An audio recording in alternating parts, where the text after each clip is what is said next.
Anand circuit house ખાતે મધ્ય ગુજરાતના આણંદ, વડોદરા, ખેડા, અરવલ્લી, મહીસાગર, પંચમહાલ અને દાહોદના EMRI ગ્રીન હાઉસ સર્વિસ દ્વારા કર્મચારીઓને તેમની ઉત્કૃષ્ટ કામગીરી માટે સન્માનિત કરવામાં આવ્યા હતા, જેમાં કલેક્ટર પ્રવીણ ચૌધરી, જિલ્લા વિકાસ અધિકારી દેવાહુતી, પોલીસ અધિક્ષક જીજી જસાણી, મુખ્ય તબીબી અધિકારી અને civil surgeon doctor Amar Pandya EMRI green house સર્વિસના 181 અભયમ ગુજરાત ઓપરેશનમાં વડા નરેન્દ્ર ગોહિલ, 112 જનરક્ષક પ્રોજેક્ટ ગુજરાતના ઓપરેશનના વડા મેહુલ સુકુમાર, EMRIના ફાઇનાન્સ વિભાગના વડા વિનોદ સોની, EMRI વિભાગના વડા તુષાર મહેતા ઉપસ્થિત રહ્યા હતા. નામ અને પરિચય. Narendra Gohil, EVP department, programme હેડ,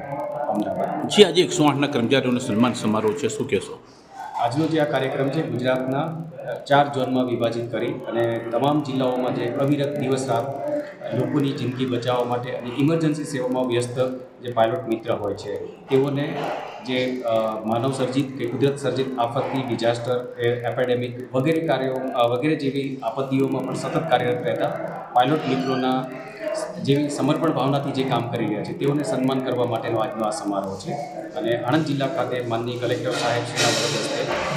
પાયલોટ મિત્ર તેમજ તેઓના સંતાનો જે ઉત્કૃષ્ટ પરિણામો મેળવેલ છે તેઓના બાળકોને પણ આજે સન્માનિત કરવા માટેનો આજનો આ કાર્યક્રમ આણંદ ખાતે મધ્ય ગુજરાતનું આયોજન કરવામાં આવ્યું છે. કેટલા કર્મચારીઓનું સન્માન કુલ આજે આણંદ ખાતે 51 કર્મચારી અને 7 જિલ્લામાં જે ઇમરજન્સી સેવામાં કાર્યરત કર્મચારીઓના બેસ્ટ જેમને પરફોર્મન્સ વર્ષ દરમિયાન કરેલ છે તેવા 51 કર્મચારી આજે આપણે આ કાર્યક્રમમાં હાજર રહેલ છે. 108ના કર્મચારીઓને સન્માનિત કરવાનો કાર્યક્રમ કરવામાં આવ્યો છે, શું કહેશો? આજરોજ આ રિજનના 7 જિલ્લાઓના 108 1962 એનિમલ હેલ્પલાઇન, કિકલાર, આ તમામ GVK-MRIના પાયલટ્સ, એના ઇમરજન્સી મેડિકલ ટેકનિશિયન્સ આની જે વર્ષ દરમિયાનની કામગીરીને બિરદાવવા માટે એક GVK-MRI તરફથી સરસ મજાનો 51 જેટલા અવોર્ડીઝને સન્માનિત કરવાનો એક કાર્યક્રમ અહીંયા યોજવામાં આવ્યો છે. તો આણંદ જિલ્લાના અને ઇનફેક્ટ આખા રાજ્યના તમામ 108ની ટીમોને, ડ્રાઈવર્સને, પાયલટ્સને ખાસ તરીકે હું ખૂબ બિરદાવું છું અને આ કાર્યક્રમ માટે GVK-MRIનો